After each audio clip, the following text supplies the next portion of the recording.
Доброе утро, дорогие телезрители! Как всегда, 7:00, телеканал Якутия-24 приветствует вас. Павел Танин, Дарья Анкехова на месте, съемочная команда на месте. Ну и, собственно, мы готовы начать наш позитивный, добрый, такой слегка зимний утренний эфир. Ну как слегка? Ну, на самом деле, опять второй день погода в Якутске, во всяком Радует. случае. Она такая красивая, прекрасная, волшебная. И опять же, дорогие автолюбители, откапываем машины. Ты все о больном. Конечно, ну каждый всегда о больном будет говорить. Тем не менее, это не повод не улыбнуться сегодняшнему дню, не настроиться на позитивный лад. И, конечно же, не поставить какие-то амбициозные для себя цели и попытаться их достичь. Мы же, в свою очередь, поможем вам это сделать, настроив вас на позитивный лад. Правильно? Все верно. Но раз уж ты заговорил о том, какая у нас сегодня погода, необходимо, наверное, озвучить ее, дабы могли уже наши телезрители знать. Сами для себя решить, хорошая она или нет. Все верно. В центральных районах температура воздуха на 6 часов утра была на отметке минус 28 градусов. В Заречной группе 21-33 ниже 0. В южных 8-9 градуса мороза. В Вилюйской группе 9-11, Нижнеленских 21-25 со знаком минус, западных 5-8 ниже 0. В Колыман-Дигирской группе Улусов 25-33, в Янских до 30 градусов мороза. На северо-западе 17-32 со знаком минус. В Якутске температура воздуха на 6 часов утра была на отметке минус 22 градуса. Атмосферное давление 742 миллиметра ртутного столба. Штиль. Сегодня днем умеренный снег. Ветер северный 3,8 метров в секунду. Температура воздуха ожидается до минус 18 градусов. Потепление не иначе в Якутске пришло. Минус 18 днем. Благодать? Ну да, неожиданно, по большей части неожиданно. Вот, такие вот новости погодные. А какие новости еще есть, помимо погодных, да, огромное количество событий происходит. Нам об этом расскажут наши коллеги из информационной службы.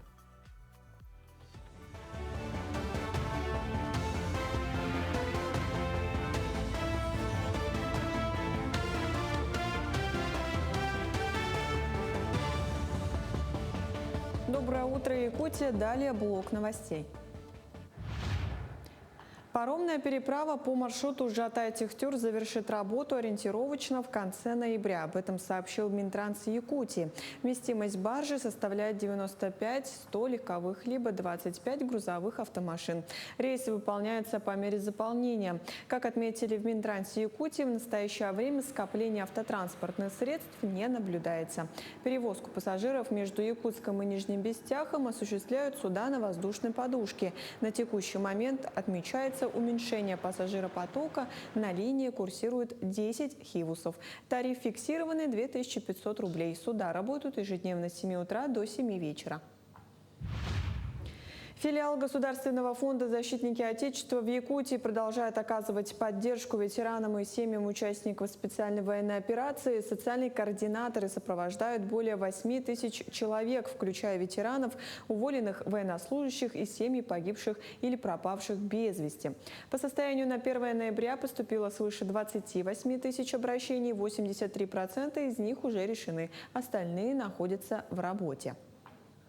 Бесплатная юридическая помощь получили более 1000 граждан из числа участников специальной военной операции и членов их семей, от которых поступило более 2000 вопросов. Социальными координаторами оказывается помощь и содействие по заполнению разыскных карт, бесплатная сдача образцов генетического материала и обеспечивается оперативное направление документации в уполномоченные органы Министерства обороны России для проведения разыскных мероприятий.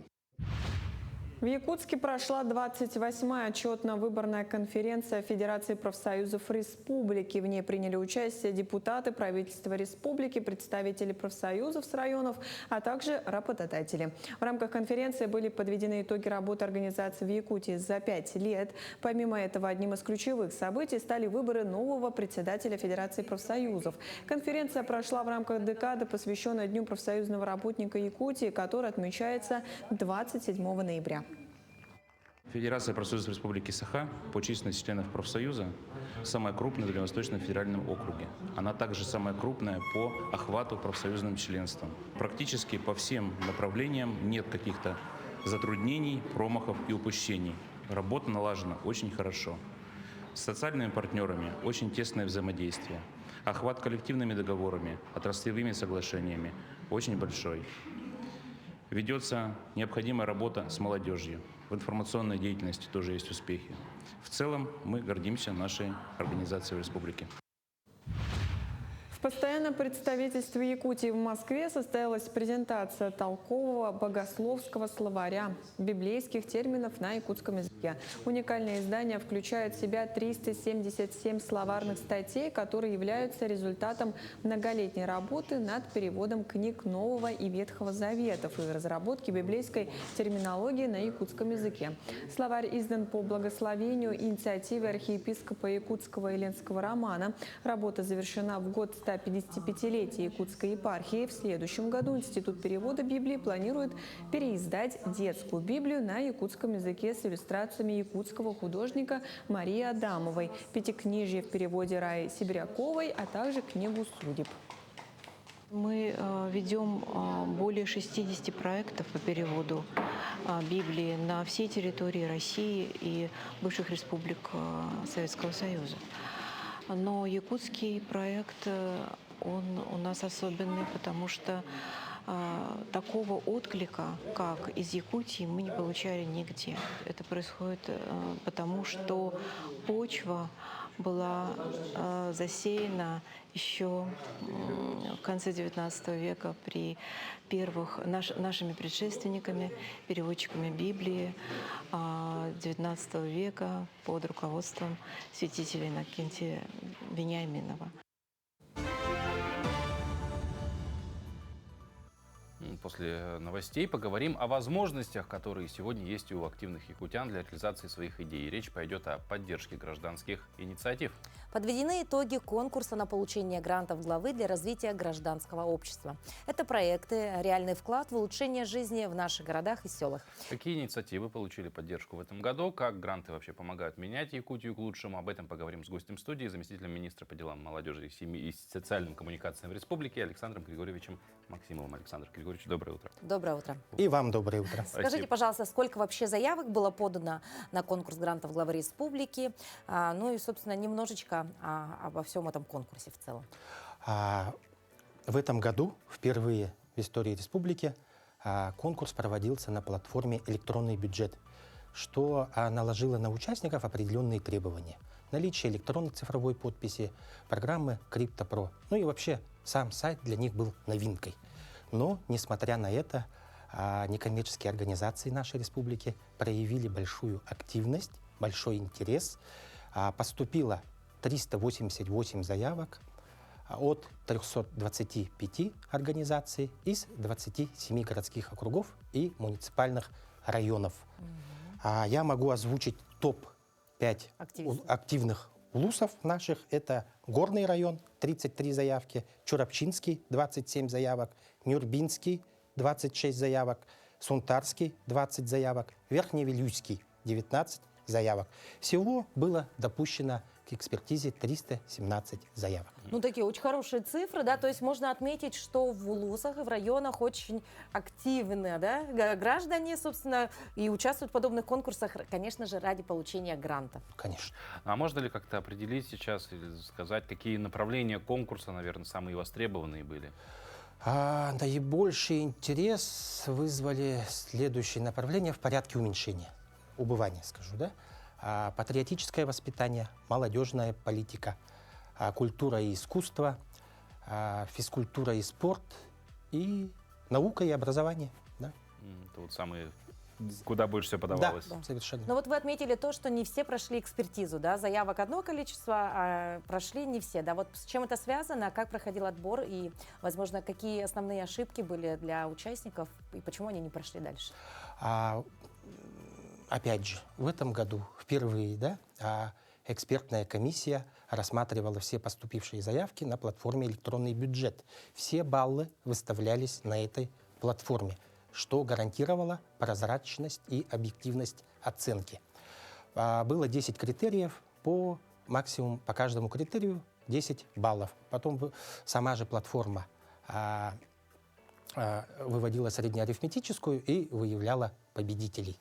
Основными ошибками можно сказать, во-первых, это в соответствии с порядком проведения конкурса установлено количество благополучателей не менее 50 человек, но, к сожалению, многие участники указали там 20 благополучателей, 30, и, к сожалению, координационная комиссия их обязана была не допускать. Да?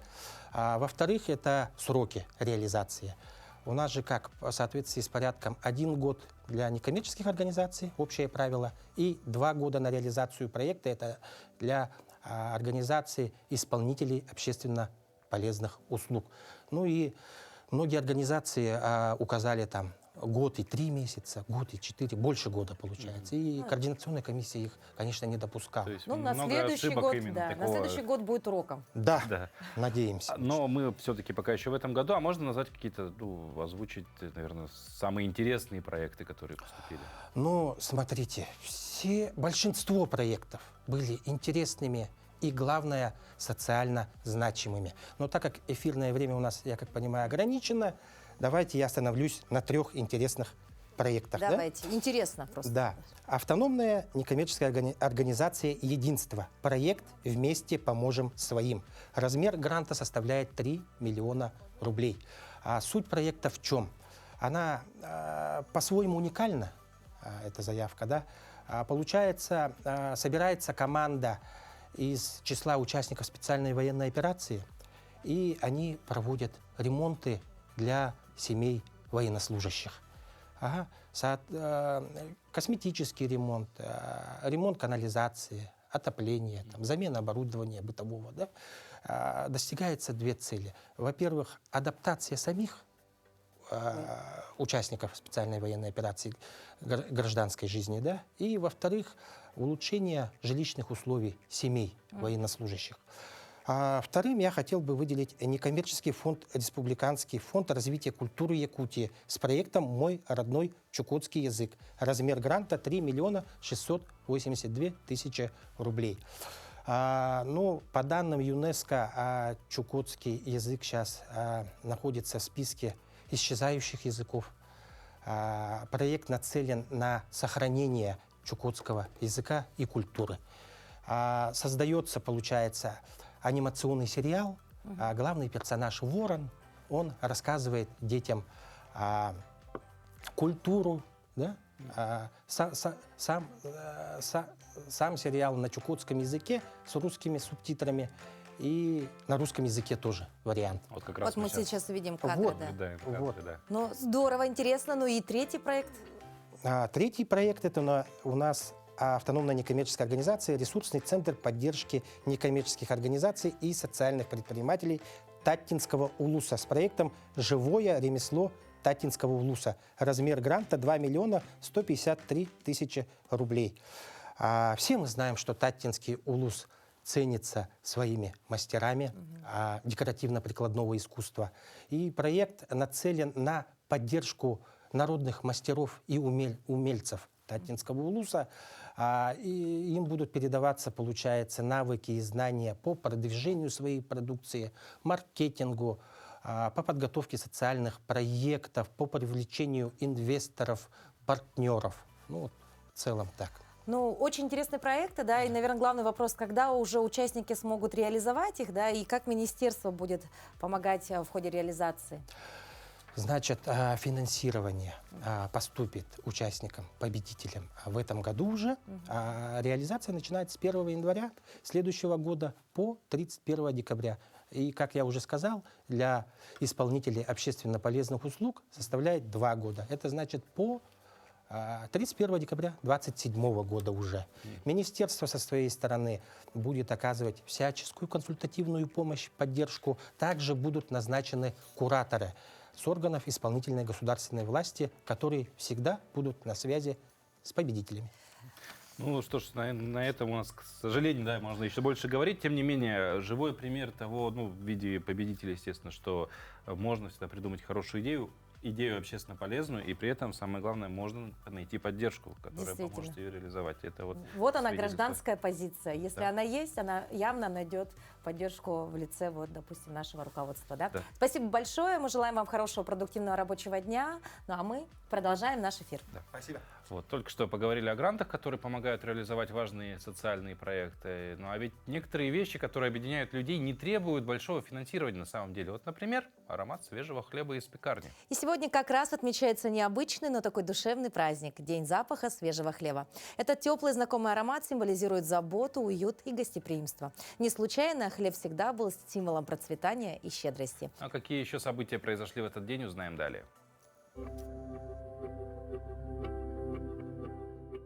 На календаре 19 ноября. Сегодня отмечают Международный мужской день, День ракетных войск и артиллерии в России, День преподавателя высшей школы в России, День работника стекольной промышленности России, а также День женского предпринимательства. По народному календарю в этот день отмечается память святителя Павла Исповедника. Если на Павла выпадал снег, это предвещало снежную зиму. Безветренная погода говорила о том, что нужно ждать скорых морозов. Некоторые предсказания делали, наблюдая за животными. Хозяева подмечали, если у лошадей в этот день хороший аппетит, то и зимой они болеть не будут, а если корова дает много молока, то хорошие удои будут как минимум до весны. Этот день в истории. В 1190 году основан Тевтонский орден. В 1765 году в Польше открылся первый драматический театр. В 1819 году открылся музей Прадо в Мадриде. В 1824 году произошло крупнейшее в истории Санкт-Петербурга наводнение. В 1942 году начало контрнаступления советских войск под Сталинградом. В этот день родились Михаил Ломоносов, русский ученый, естествоиспытатель, основатель МГУ. Иван Крузенштерн, российский мореплаватель, адмирал. Джеймс Абрам Гарфилд, 20-й президент США с 4 марта по 19 сентября 1881 года. Михаил Калинин, советский политический деятель, всесоюзный староста. Хосе Капабланка, кубинский шахматист, третий чемпион мира, шахматный теоретик. Александр Новиков, советский военачальник, маршал авиации, дважды Герой Советского Союза. Индира Ганди, индийский политический и государственный деятель. Эмиль Брагинский, советский и российский киносценарист, драматург, писатель. Юрий Кнорозов, советский лингвист, расшифровавший письмена майя. Именины сегодня отмечают Александра, Анатолий, Арсений, Варлам, Василий, Виктор, Гаврил, Герман, Ефросинья, Клавдия, Константин, Лука, Матрона, Никита, Николай, Нина, Павел, Серафима. Как уже было сказано, сегодня отмечается День женского предпринимательства. И у нас есть пример, как эта тема воплощается в жизни в лице удивительной семьи, создавшей цветочный бренд, известный сегодня по всей Якутии. История началась с женщины-предпринимателя, которую поддержали самые близкие – муж и дети. Вместе они построили бизнес, который со временем перерос в настоящее семейное дело, где традиции передаются из поколения в поколение. Цветочный бизнес Елена Гнезина начала в конце суровых 90-х, когда специализированных салонов в Якутске и в помине не было. Ее мечту о райском уголке поддержал муж Константин. Из его мечты, из моей мечты мы выбрали мою мечту, потому что у него был свой бизнес, у него был свой флот, свой катер на воздушной подушке. В общем, мы это продали и купили цветочный магазин. Сегодня в семейном бизнесе в пределе все. Муж, дочери, зять и даже внуки. У каждого своя зона ответственности. Перевозка, погрузка, не знаю, вода, технические характеристики, всевозможные там, от холодильников, дорога, погрузка. Ну, то есть вся техническая часть, она на вас? По мере возможности, да. Иногда даже на 8 марта букеты приходилось делать. Красивые цветы, прежде чем будут подарены, проходят длинный путь от оранжереи, где растут, за 1000 километров до Якутска к трудолюбивым рукам флористов, которые превратят их в прекрасные букеты. Суровый климат Якутии диктует свои особые условия содержания и ухода. Упаковываем в несколько листов бумаги для того, чтобы букет не замерз. То есть обязательно закрываем сами головы букета. Пеленаем как ребеночек. То есть закрыли, добрались до машины, положили, принесли домой, потом уже распаковали. Это очень-очень важно. Бывает, что клиенты говорят: я на машине, ничего страшного донесу. Мы всегда им стараемся сказать, что вы же в одежде, вы же в курточке сюда пришли, и цветочки тоже хотят добраться в тепле. Вот, то есть есть бумага, есть утеплитель. Преимущество утеплителя, что вы можете потом добраться куда-то в другое место. Хозяйка бизнеса Елена за более чем 3 десятка лет общения с цветами знает о них все и может посоветовать, кому какие цветы по какому случаю подарить и что сегодня в моде. Смысл для кого букет – это в оформлении. Вот можно для мужчины подарить розы с хризантемой, скомбинировать розу с альстромерией, но подобрать именно оформление по цвету. То есть для мужчины мы делаем что-то темнее, солидней, для молодых девушек что-то посветлее, понежней. Там для женщин что-то там постатусней, да? Упаковка, она тоже красивая, стильная. Мы очень много посвящаем времени, подбираем ее. Она разного цвета, она разного качества. Это как платье. Но на самом деле вы платите деньги за оформление, которое иногда стоит дороже, чем цветы. Такое тоже бывает. Семейное дело для Елены – это не просто бизнес, но и способ воспитания детей. Я старалась, чтобы они понимали, как зарабатываются деньги. И с детства, с, наверное, 9 лет, да, можно Кристину сюда?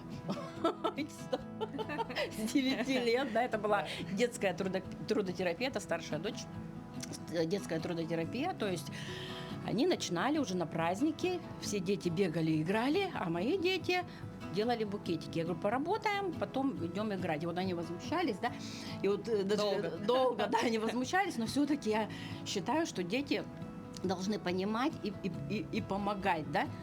18 лет исполнилось, сразу же отучилась, пошла работать, все сказала, я больше не при делах. После этого где-то лет через, ну, наверное, 3, то есть где-то в 21 год, я поняла, что, ну, я на самом деле люблю цветы. Да, и что это очень интересная профессия, очень интересная работа. Казалось бы, каждый день в окружении цветов красота становится обыденностью. Но нет, романтика присутствует в семье, как и 30 лет назад, в самом начале. Какой букет самому нравится, беру, дарю. А что вам нравится? Дело не в цветах, дело в том, как сложен сам букет, наверное, больше. Это может быть и хризантемы, и розы. Жена радуется цветам? Да, я надеюсь, что она не поддельно этому радуется. Ну, я думаю, хорошая вряд ли может прямо уж сильно надоесть. Не это ли любовь и то топливо, которое подогревает семейный очаг и бизнес, дает им новые стимулы для развития? Туяра Филиппова, Семен Семенов, Якутск. Вот поговорили о семейном бизнесе, а ведь в современном мире появляются необычные профессии, которые, казалось бы, существуют только в сказках, но нет. Вот, например, в России открылась вакансия, не поверите, бабы-яги. Да-да, не ослышались, именно той самой злой волшебницы, или кто она была. Соискательнице нужно в совершенстве владеть современным русским языком и уверенно говорить на древнерусском. Выглядеть как сказочная героиня без грима обязательно, а еще уметь ворчать и бубнить по-настоящему злобно. Вот, сотрудник Сочи парка работает в сменном графике 2 через 2 по 11 часов и выполняет весь сказочный функционал. То есть следит за порядком в избушке, вовлекает посетителей в интерактивы, помогает поддерживать работу аттракционов и контролирует персонажей вроде Змея Горыныча. И именно ей чаще всего придется отвечать на популярный вопрос от гостей: а вы настоящая?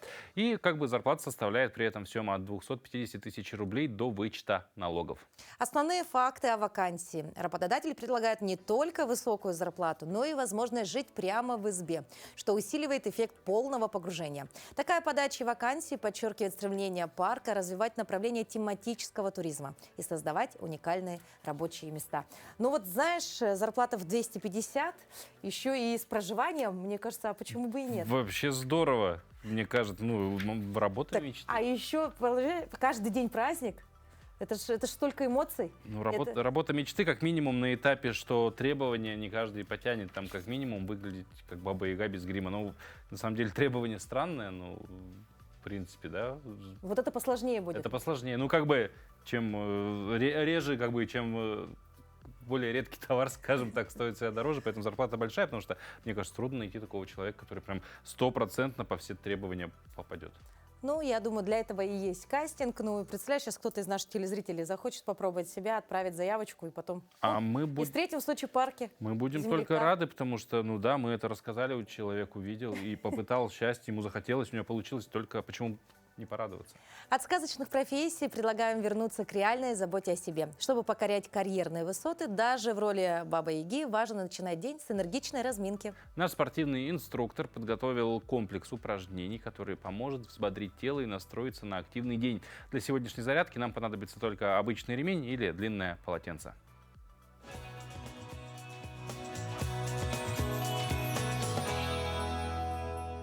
Всем доброе утро! Сегодня мы сделаем легкий комплекс для спины. И сегодня из атрибутов нам понадобится два простых мячика. Их можно взять теннисные мячики простые или взять у детей из игрушек, а также ремешок, который можно заменить любым ремешком из гардероба. Ложимся мы с вами на спину. Вытягиваем полностью нашу левую и правую ножку. На правую ножку прямо по центру стопы накидываем ремешок. И пока вытягиваем, полностью укладываем ногу. Делаем предварительно хороший вдох. С выдохом подтягиваем правую ногу вверх, пальцы ног на себя. И делаем небольшие такие движения вперед-назад, вдох-выдох, притягивая плечи и лопатки к полу. Дышим глубоко и свободно. Не напрягаем живот и не напрягаем лицо. Вдох, выдох.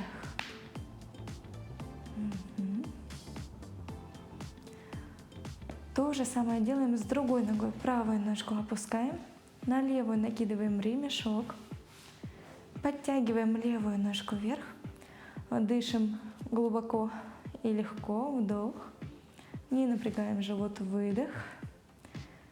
И делаем так примерно еще секунд 5-6, вдох, выдох. Колено смотрит прямо, пальцы ног на себя, вдох. И выдох. Опускаем ноги. Хорошо. В этом упражнении у нас хорошо вытягивается спина, полностью каждый позвонок. Берем наши два мячика, укладываем их между лопаток и позвоночником. Облокачиваемся на них, ложимся, ручки в стороны. Здесь стараемся приятно почувствовать комфорт, приятные ощущения. И полежать здесь несколько секунд. Секунд 10-15 достаточно. Посмотрите за своими ощущениями, а также регулируйте силу надавливания и положение мячей. Можно их поднимать вдоль позвоночника вверх и опускать их вниз. Самое главное не давить на позвоночник, а между позвоночником и лопатками в этом положении. И продышиваемся вдох и выдох. Глубоко и свободно. Это упражнение заменит вам шавасану, то есть отдых после зарядки. И еще одно замечательное месторасположение мячей находится у нас уже ближе к нашей шее. Укладываем их в районе, где находится так называемая холка. Укладываем мячики прямо в мышцы, чтобы они держались в нашей шее. И здесь комфортно тоже их укладывая, ложимся. И в этом положении расслабляемся. Также можно подключать повороты головы в правую и в левую сторону. Вы почувствуете, как расслабляются мышцы шеи, как вы делаете себе самомассаж. На этом наша с вами утренняя зарядка подходит к концу. Будьте здоровы и счастливы. До следующей встречи. В субъектах страны стартовал проект «Универлига регионов», в том числе в Якутии. В спортивную программу проекта вошли 7 видов спорта, по которым соревнуются учащиеся вузов Якутии. Подробнее об этом проекте мы сегодня поговорим с Александром Викторовичем Черкашиным, вице-президентом Российского студенческого спортивного союза, руководителем Совета по спорту Международной организации БРИКС. Доброе утро, Александр. Доброе утро, Якутия. В первую очередь, расскажите об этом событии, масштабном, действительно, 40 субъектов страны. И вообще, сколько именно команд-участников собрал этап Универлиги в Якутии? Ну, во-первых, Универлига стартует 40 регионов, как вы повторили, и у нас это выиграли по грантовым Минспорта, Росмолодежи, Миноборнауки. И в этом пакете Универлиги 40 регионов получают все нагрудные продукции, и мячи, оборудование. И еще самое главное, что остается все это в университете, где проводящая сторона. Вот. А так участников в этом году 28 команд. Это, считая, вузы, СУЗы. И в общем количество будет, наверное, где-то 1000 участников. А из Якутии сколько команд? Нет, это проводится именно в нашем регионе Республики Саха-Якутия. Все понятно, хорошо. Каждый регион проводит свои универлиги. Свои. Да. А почему было выбрано именно только 7 видов спорта? Ну и давайте озвучим, какие. Ну, во-первых, это идет как проект. Проект. И второе, это будем реализовать еще самое масштабное, будем реализовать это в 2026 году. И почему 7 видов спорта? Потому что которые отвечаются именно климатические условия, которые у нас будем проводить и спортивными сооружениями. Вот. Ну а какие виды спорта там, допустим? Ну вот начали шахматы, баскетбол 3х3, мини-футбол, легкая атлетика, масс-рестлинг, бокс и хаблахамская, я сказал, да? Нет. Хаблахамская, вот. Вот такие виды спорта и настольный теннис. То есть и национальные виды спорта, получается, тоже присутствуют? Да, мы в приоритете всегда держим наши национальные виды спорта, чтобы они в дальнейшем вошли еще как в студенческую лигу.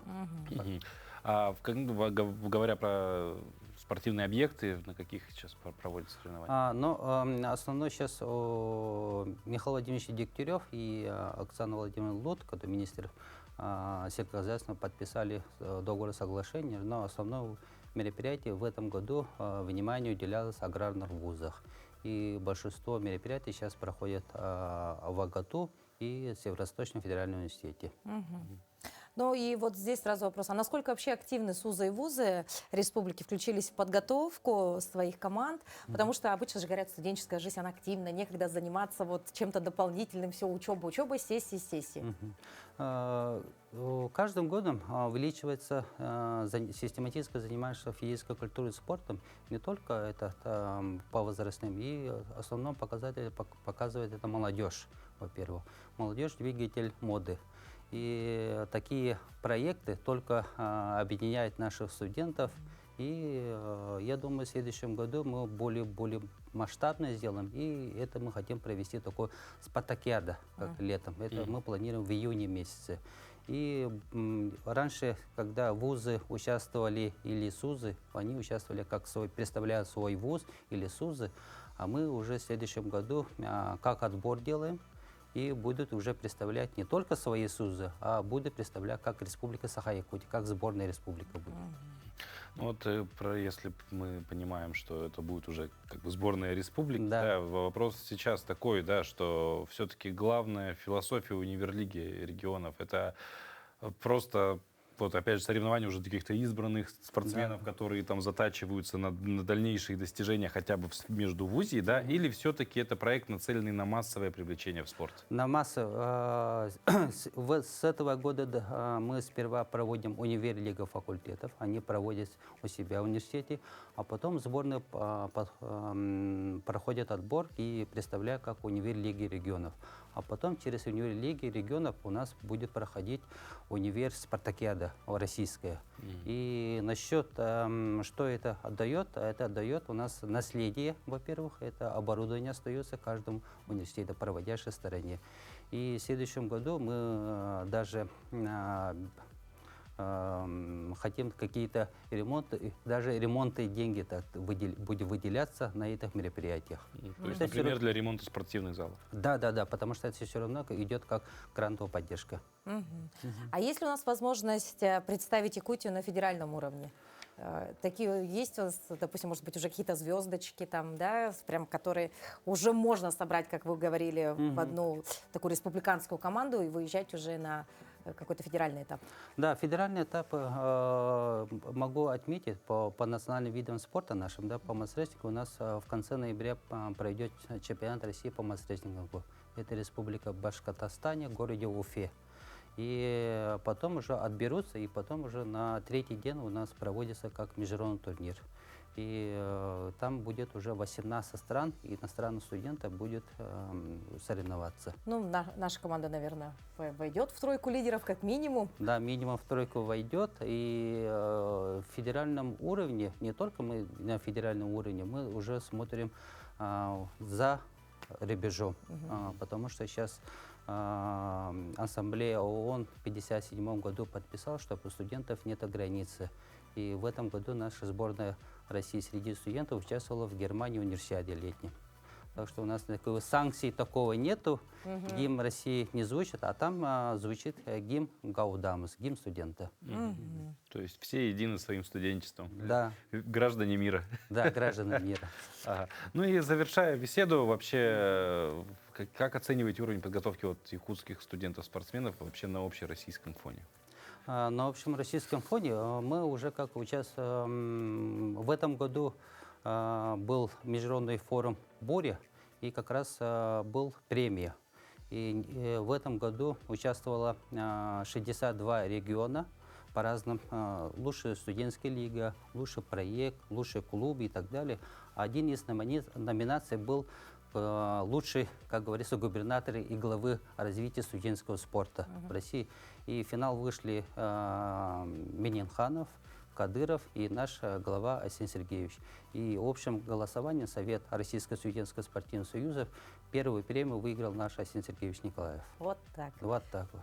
То есть есть у нас победа, да? Да. В каком-то направлении, ну и, соответственно, студенты стремятся к чему-то, да, занимаются, ну и если есть такие достижения, то я думаю, это такой очень хорошая мотивация двигаться дальше. Ну и, конечно, спорт, он всегда окрыляет.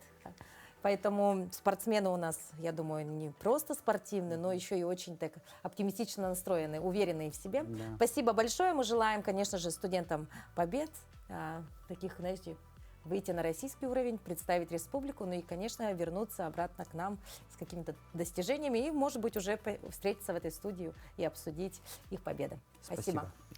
Ну, собственно, прямо сейчас мы готовы передать слово нашим коллегам из информационной службы, которые расскажут о последних новостях.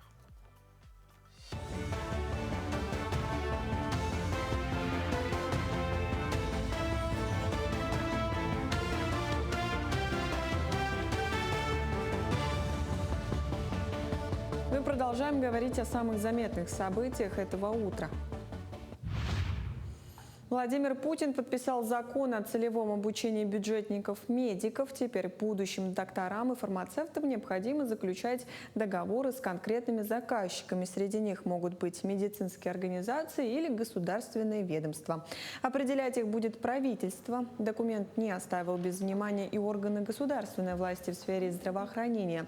Закон обязывает их создавать условия для трудоустройства и осуществления наставничества для будущих специалистов. Изменения направлены на решение вопроса кадрового дефицита в системе медицины. Разница в стоимости наборов базовых товаров между регионами за 2 года увеличилась сразу на 12% и составила рекордные 19 тысяч рублей. Перечень состоит из 83 товаров и услуг. Среди них продукты и предметы первой необходимости, ЖКХ и проезд на общественном транспорте. Самая дорогая корзина оказалась на Чукотке, самая дешевая – в Саратовской области. И обошлась гражданам в 41 тысячу и 22 тысячи рублей соответственно. В среднем по стране стоимость такого набора превысила 25 тысяч рублей, увеличившись за год на 10%. По мнению аналитиков, разрыв усилился из-за высокой инфляции и неоднородной динамики цен. Харасхал Надежды – именно так называется мероприятие, в рамках которого студенты колледжа креативных индустрий изготовили якутские обереги. На мероприятии будущие креаторы встретились с ветеранами боевых действий, которые являются врачами-травматологами. В ходе встречи они рассказали личные истории, размышления о долгой службе. Ну а обереги, которые сделали студенты, будут переданы действующим участникам СВО. Отмечу, что мероприятие состоялось в рамках Всероссийской патриотической акции «Своих не бросаем» в Музее музыки и фольклора народов Якутии. Мы делаем обереги из конского волоса. Это самый натуральный природный материал. Это якутский такой очень хороший материал. Мы занимаемся этим уже больше 4 лет. Я сама очень люблю этим заниматься. Это очень хороший материал. Увидеться с ветеранами было очень интересно. Они рассказали очень многое, и хочется также поддержать их, создавая такие обереги, чтобы они помнили о своей родине. В этом году исполнилось 20 лет с провозглашения Лонхо мировым шедевром ЮНЕСКО. В рамках этого по всей Якутии пройдет декада Лонхо в 16-й раз. Ежегодный республиканский проект, призванный укреплять и популяризировать эпическое наследие народа Саха, состоится с 25 ноября по 5 декабря. Программа этого года включает более 80 событий на площадках Якутска, так и в районах республики. Гостей и участников ждут конкурсы, форумы, фестивали, выставки, спектакли, творческие встречи и научные конференции. В мероприятиях примут участие известные олонхасуты, исполнители, актеры, исследователи и эксперты в области культуры и эпического наследия. Мы 2006 года именно отмечаем День Олонхо большими мероприятиями. 25 ноября глава республики Айсен Сергеевич Николаев вручит уже 4-й раз стипендии олонхосутам, запевалам высокая, кузнецам и народным мастерам. Это знак уважения традициям и сохранения духовно-нравственных ценностей в России и в нашей республике. Такими были новости к этому часу. Всего хорошего и до встречи в эфире. Ну и после новостей, которые объединяют нас с событиями, предлагаем обратиться к тому, что объединяет нас культура и традиции Якутии. Да, это якутский язык.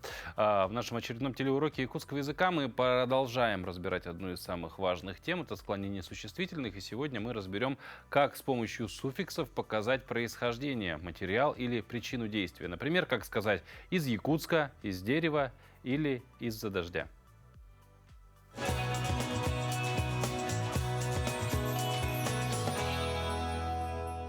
Ütü gününen. Сегодня научимся склонять имена существительные в частном падеже якутского языка. Частный падеж – это форма прямого дополнения при сказуемом, выраженном повелительным наклонением. Образуется с помощью аффикса «та», «те», «то» и его вариаций. Отвечает на вопросы «кого», «чего». Кимне, тохта. Аня? Кимне? Кимне? Тохта. Тохта. Сначала повторим глаголы в повелительном наклонении. Слушаем и повторяем за мной. Бери, ыл. Бери. Нет, на якутском только надо повторять. Бери, ыл. Ыл. Дай, бер. Бер. Ешь, се.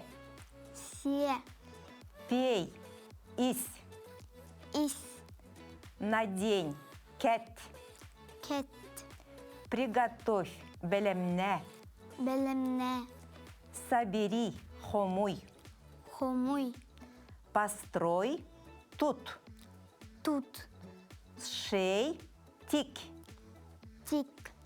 Сделай, оңор. Омор. Оңор. Оңор. Постирай, суй. Суй. Молодец. Думаю, этого достаточно.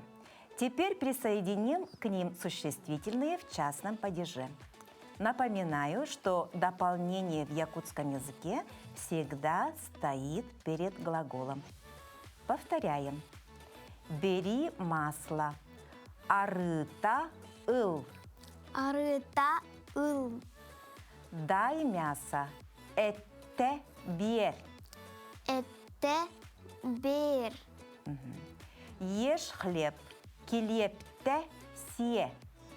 Килепте, Се. се.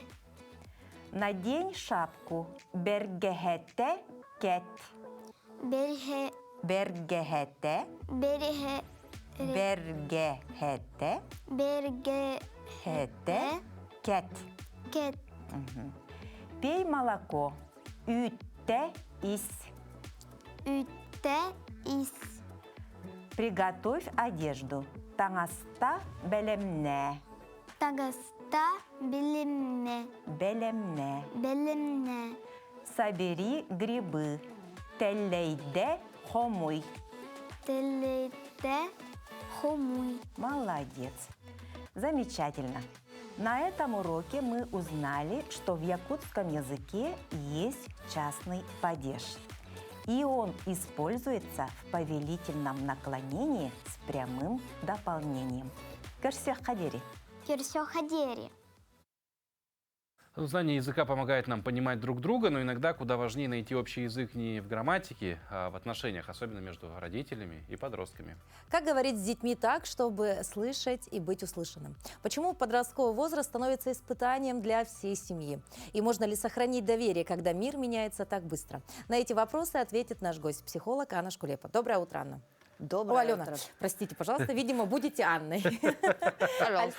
Алена, скажите, пожалуйста, вот с какого возраста необходимо начать уже с ребенком говорить на какие-то такие темы, которые, допустим, волнуют каждого родителя? Ну, условно, допустим, мой ребенок уже подросток, у него есть проблемы.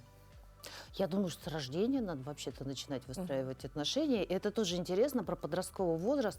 Родители очень его боятся. Почему? Демонизируют. Демонизируют. Вот прям идет какая-то массовая подготовка. То есть живет себе ребеночек, все у него хорошо, играет в игрушки. И тут, значит, напрягается мама с папой. И вот давай. То есть он даже об этом еще и не знал. У него проблем-то как будто бы не было. Ну, там родители добавили тревоги в эту историю. И начинает меняться ситуация. А вообще, вот, опять же, мы сказали, что еще даже подростком не стал ребенок, уже родители готовятся. Тем не менее, есть ли какие-то топ-3 ошибки, да, которые совершают родители и в части общения с подростками, и, может быть, ошибки самих подростков, вот, и во взаимоотношениях родителей? Знаете, я однажды услышала замечательную фразу про то, что ошибки молодости можно простить, а вот ошибки мудрости очень странно. Да, поэтому топ-3 ошибки подростков не скажу. Все-таки ответственные за наших детей мы, взрослые люди, которые уже и прожили подростковый возраст, и пожили жизнь, и вообще имеют какое-то представление. Какие топ-3 ошибки? Ну вот 3, я думаю, что их побольше, но в целом, если мы базово возьмем, то это, конечно, это искренность. Очень часто мы, родители, так вступаем в роль родителей, как-то становимся какими-то немножечко неестественными. Дети же все прекрасно видят и слышат, да? Поэтому, например, выражение каких-то чувств и эмоций, признание каких-то своих ошибок гораздо больше вызывает доверие, нежели мы такие, знаете, бронзовые товарищи, которые вот надо на нас равняться, и тогда ребенку становится еще хуже. Второй момент, который связан, мне кажется, во всех абсолютно семьях, это умение говорить. Вообще, в целом. Мы какие-то вещи боимся обсуждать, мы какие-то вещи не умеем обсуждать. Ну, потому что с нами этого не делали. Это не про то, что родители плохие, это про то, что мы все родом из детства, и родители, собственно, тоже. И следующий момент – это, конечно же, ожидание от подростка поведения, которое было у меня.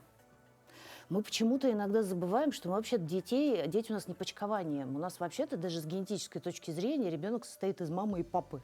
Да? И то, что, например, у меня поведение вот было в детстве, как мне недавно клиентка одна сказала, так у меня подростковый возраст прошел легко. Во-первых, не факт, потому что мы очень часто забываем.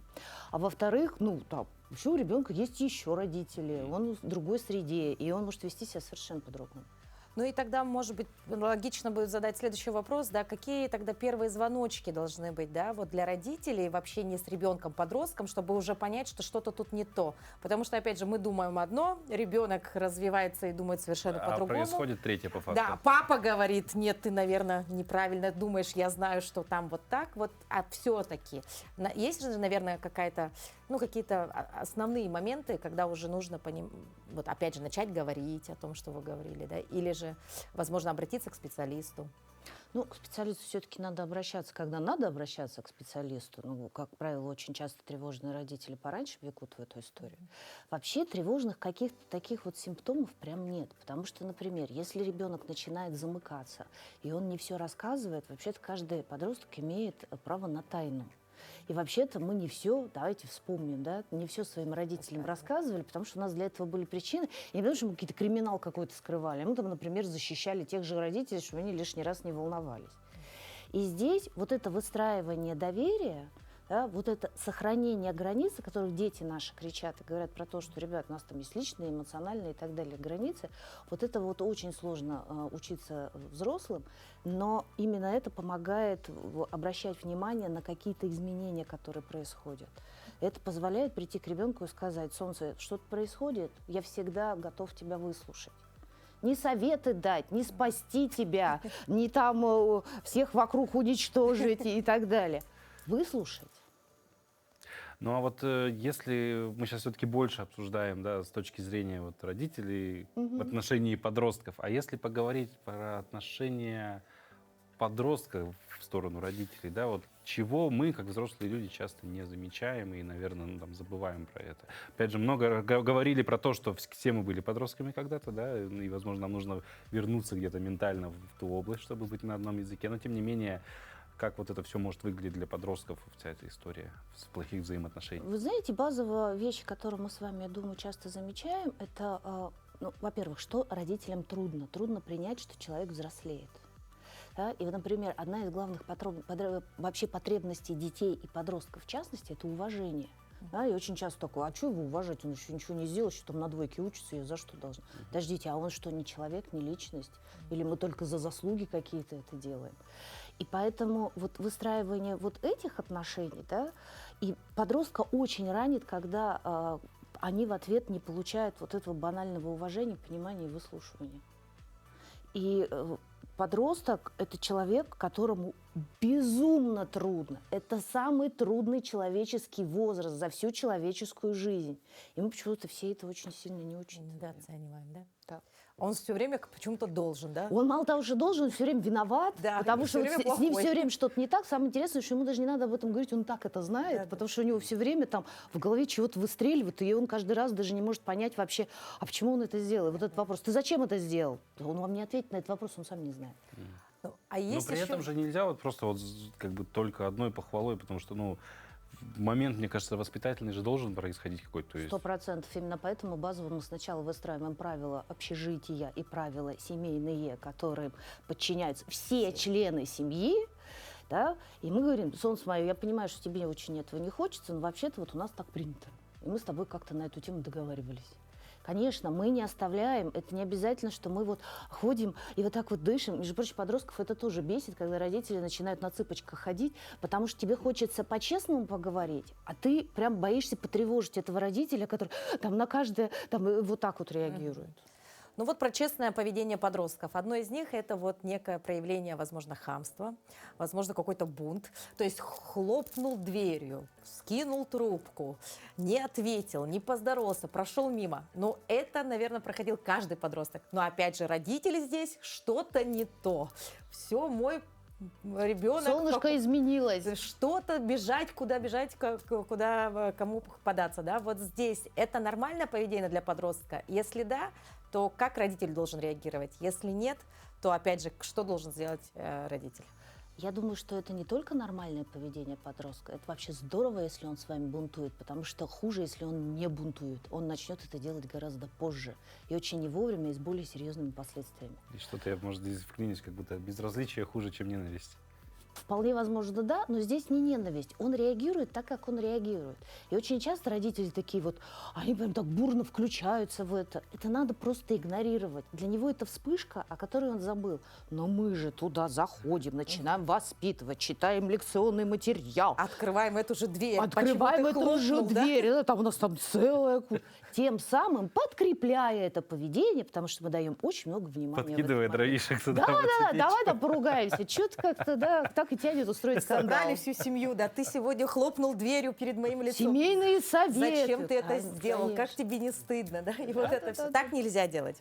Ну, так не стоит делать, это стоит обсуждать только не с точки зрения, что ты ужасно себя ведешь, а солнце, что с тобой происходит. С тобой явно что-то происходит, почему ты так реагируешь. Как тебе можно помочь? Да. Вот. И следующий момент – это личное пространство. Зачастую подростки начинают вот, закрывать, опять же, эти двери. К столу не подходи, в кровать ко мне не подходи, к телефон мой не заглядываешь, все пароли, там 100 паролей. Вот как это личное пространство ребенка должно быть обустроено и как-то должно, может быть, наверное, даже все-таки... Мы не должны туда залазить, да? Мы не должны туда, мало того, что залезать, там есть еще одна сложность. Дело в том, что у нас, у современных детей абсолютно исчезла приватность. Мы, правда, они у нас как под камерами постоянно. Вы представляете? Вы взрослые люди, представляете, что за вас, извините, пасут каждые 3 секунды. Да, по-другому это не скажешь. Да? А что там в сетях? А что там это? Мама регистрируется под никами, знакомится со своими детьми. Ну это ж с ума сойти можно. То есть у тебя нет вообще возможности подумать. И не обязательно же еще раз, это криминальная история. Понимаешь, что родители, мир опасен. Ну, слушайте, он у нас опасен был вообще-то всегда. Не скажу, что сейчас сильно опаснее. И вот когда вы выстраиваете доверительные отношения, при котором ребенок имеет возможность прийти и сказать: слушай, мне тут какой-то странный дяденька написал в чат, там, мам, хочу с тобой обсудить. Мне кажется, это лучший пункт, чем мы вот так вот, и мы рушим через это отношения. Доверие это рушится. Вот что самое главное. Ну, то есть не надо слишком нарушать эту... Что мешает маме сказать: дорогой мой сын или дорогая моя дочь, я волнуюсь и переживаю. Будет здорово, если ты со мной поделишься какими-то важными вещами. А пароли на телефонах — это норма? А пароли на телефонах есть для пароль на взрослых телефон? это норма? Почему вдруг для подростков это не норма?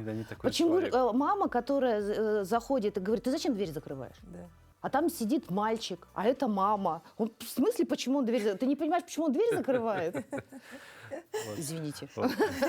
Ну, на самом деле, все по делу, все по факту, как говорится. Алена, спасибо большое за эту беседу. Но вам, дорогие зрители, если вы родители подростка, вот, желаем прислушаться, найти свои точки соприкосновения. Ну, а в целом и глобально, конечно же, как и всегда, мы желаем вам отличного дня, хороших настроений, и пусть все у вас сегодня получится. И мы увидимся уже завтра в 7:00 на телеканале Якутия-24. Всем прекрасного, хорошего настроения и отличного рабочего дня. Увидимся. До новых встреч.